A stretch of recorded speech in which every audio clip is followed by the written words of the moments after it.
शालेय आठवणी या चॅनलमध्ये आपले स्वागत आहे। आज आपण बालभारती मराठी या पाठ्यपुस्तकातील बहिणीची माया हा पाठ घेणार आहोत। बिचाऱ्या गोंदूची दृष्टी दिवसानुदिवस अधिकाधिक मंद होत चालली। प्रथम आपल्या डोळ्यांपुढे बारीक बारीक काळे डाग नाचताहेत असे त्यास वाटू लागले। एक बोंगाडा कोळी लोंबकळत राहून आपल्या डोळ्यांपुढे खूप जोराने तंगड्या हलवून नाचतो आहे असे त्याला वाटे। तो नेहमी त्या संबंधाने बोले, परंतु तो कधी कोणत्या गोष्टीची होता होईल तो कुरकुर करायचा नाही। पुरता 10 वर्षाचा असेल नसेल, पण त्याच्या अंगी विलक्षण सोशिकपणा असे। गोंदूची बहीण गोदू 12 वर्षाची होती। तिजवर त्याचा मोठा विश्वास। ती आपल्यापेक्षा 2 वर्षांनी वडील आहे आणि तिला कितीतरी गोष्टी अधिक समजतात अशी त्याची खात्री। जे काय आपल्या मनात असेल, जे काय आपल्याला होत असेल ते तो तिला सांगायचा। आपल्या डोळ्यांपुढे नेहमी एक कोळी कसा नाचत असतो याबद्दल तो तिला रोज सांगे। उद्या नाही तो तुला नाचून त्रास देणार असे म्हणून ती त्याचे समाधान करी। पण दिवसानुदिवस त्याच्या डोळ्यांपुढचे कोळी एकाचे 2, दोहोंचे 4 असे होऊन त्यांचा नाच फारच वाढत चालला। तेव्हा मात्र त्याला असे वाटू लागले की अक्का म्हणते ते काही खरे होत नाही। गोंदूच्या डोळ्यांपुढे चाललेले कोळ्यांचे तांडव जसजसे वाढत चालले तसतशी त्याची दृष्टी अधिकाधिक मंद होत चालली। त्याला धड वाचता येईना झाले। तेव्हा गोदीने ते वाचून त्याला ऐकवावे आणि अशा तऱ्हेने त्याने अभ्यास करावा असे 4-8 दिवस चालले। आईला उगीच त्रास होईल असे वाटून त्यांनी तिला काही कळू दिले नाही। पण 8 दिवस झाले नाहीत, तोच एके दिवशी खेळता खेळता गोंदूला असे वाटले की आपल्या डोळ्यांसमोरचे कोळी एका काळ्या पडद्याआड गेले। कोळी गेले इतकेच नाही तर सगळा उजेड गेला। आपण अगदी आंधळे झालो हे त्याला कळून चुकले, परंतु त्याने दुःखाचा उद्गार काढला नाही। जणू काय दृष्टीबरोबर त्याच्या डोळ्यातले अश्रूही नाहीसे झाले। आईला हे कळताच आजपर्यंत आपण तिकडे दुर्लक्ष केल्याबद्दल तिला पश्चाताप झाला आणि ती धाय मोकलून रडू लागली। त्याचप्रमाणे वडिलांनाही अतोनात वाईट वाटले।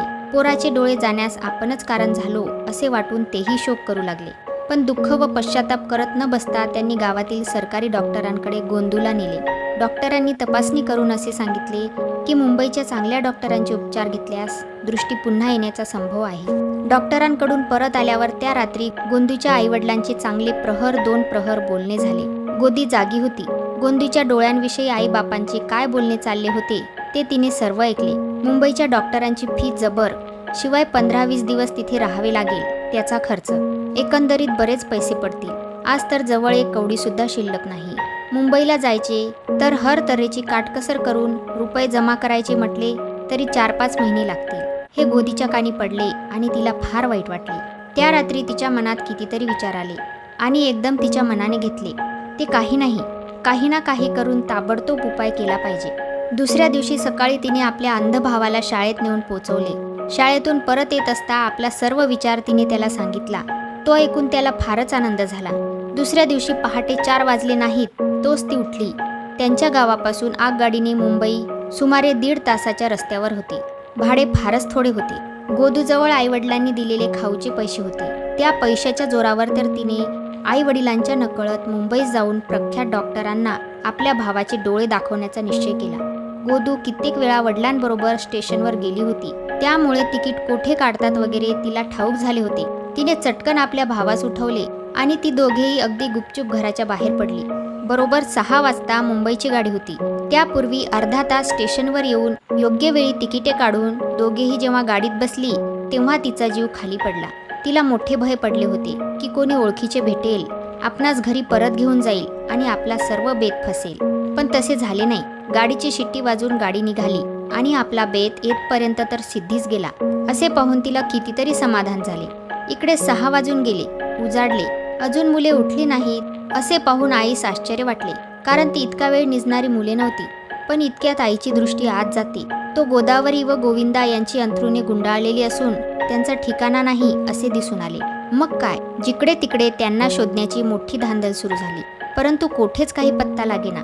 पोरगा आंधळा झालेला आणि त्याला घेऊन ही पोरगी गेलेली, शोधले, परंतु त्यांचा पत्ता लागला नाही। सुमारे 1.5 तासाने भायखळा स्टेशनवर गोदावरी व गोविंदा उतरली। गाडीत कित्येक लोकांनी त्यास तुम्ही कुठं चालला, या मुलाचे डोळे कशानं गेले असेही विचारले। त्यांनी सांगितलेली सगळी हकीकत ऐकून सर्वांना त्यांचे कौतुक वाटले। स्टेशनवर उतरून बाहेर आल्यावर गोदीने इकडे तिकडे पाहिले। तो एक पोलीस तिच्या नजरेस पडला। ती धीटपणाने त्याच्याजवळ गेली आणि तिने डोळ्यांच्या डॉक्टरांचा पत्ता विचारून घेतला। जमादार साहेबांनी पहिल्याने जरा जोराने त्यांना विचारले, कुठून आला, कुठं चालला, परंतु न घाबरता गोदावरीने सरळपणाने आपली हकीकत सांगितल्यावर त्याला तिचे कौतुक वाटले. तो म्हणाला, चला मी तुम्हाला डॉक्टर गोपाळरावांच्या घरी नेऊन पोहोचवतो, असे त्याने म्हटले आणि त्याप्रमाणे त्याने त्यांना डॉक्टरांच्याकडे नेले. डॉक्टर गोपाळरावांनी स्मित करून जमादारांना विचारले, ही कोण लहान मंडळी आली आहेत? गोदावरीने जलद बोलून गोंदूचे डोळे कसे गेले वगैरे सर्व हकीकत सांगितली. डॉक्टरांनी ती सर्व ऐकून घेतली. ती काकुळत वाणीने म्हणाली, डॉक्टर साहेब, बघाल आमच्या गोंदूचे डोळे, शक्य असेल तेवढा प्रयत्न तर करून पहा. सगळी फी आज जरी देता आली नाही तरी कधी ना कधी आपली फी आम्ही खास देऊ.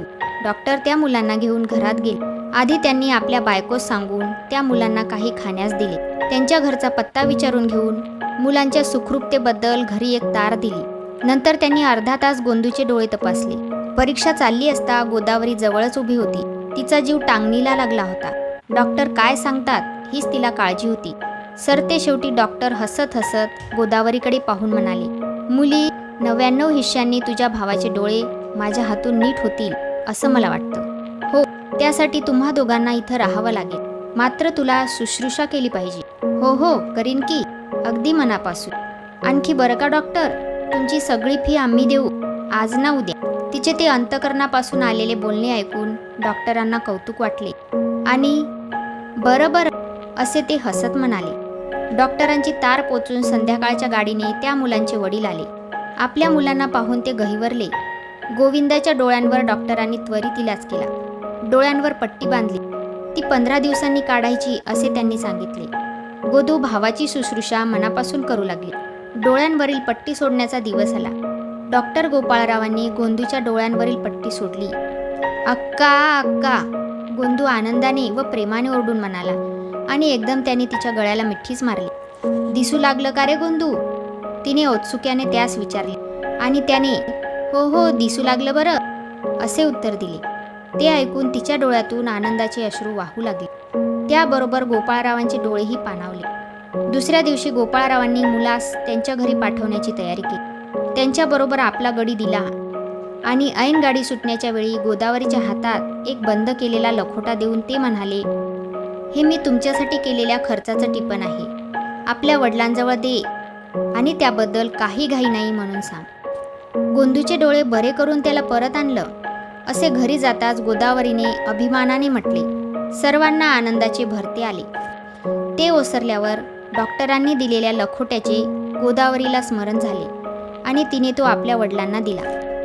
तो फोडता फोडता वडील म्हणाले, कितीही जरी त्यांनी बिल केलं असलं तरी मी मोठ्या आनंदानं ते सवडीनं देऊन टाकीन.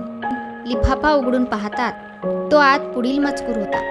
गोंदूचे डोळे बरे करण्याबद्दल फी, औषध पाणी वगैरे झालेला एकंदर खर्च मी भरून पावलो. अशा प्रकारे हा पाठ इथेच संपला. हा व्हिडिओ तुम्हाला आवडला असेल तर प्लीज या चॅनलला सबस्क्राईब करायला विसरू नका.